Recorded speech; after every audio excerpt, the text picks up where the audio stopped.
Check Morticia says a potentially dumb question. I'm new to D&D. Any advice on what absolutely not to do as a player? Yes.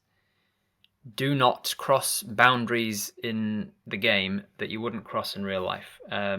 You should, before you start playing, check. You should have a session zero where you all talk about the sort of game that you want to play, the sort of stories you enjoy telling, the sort of character you might be playing, any sort of. That is a good time to do any sort of check-in with phobias and triggers and content warning, essentially, of things that may be included in the game and things that you would not like to be included in the game. So if anybody at the game, for instance, says that they have an issue with there being any sort of romantic involvement between the two players at the table, between two characters of the players at the table, then one of the things you should never do as a player is try and hit on that player, or hit on that character.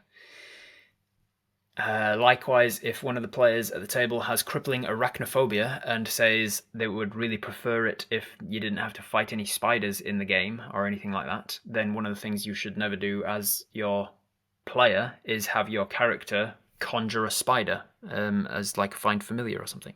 So basically, don't be a dick is the rule, as is the rule in most life.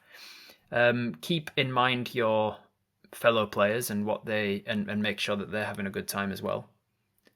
Another thing you shouldn't do on another vein, different vein, is hog the limelight. I'm a bit of a bad one for that because I'm an attention hog.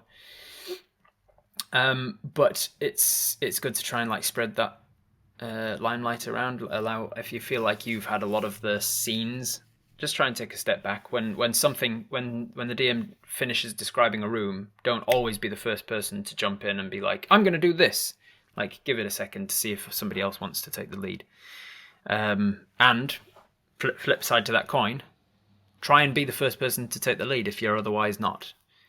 If there is somebody in the group who's always taking the lead, and you see them not jump in immediately, it's probably because they're trying to give you the opportunity to have time to shine. So take it, to step forward and say something. Tell the DM what you're doing as a player.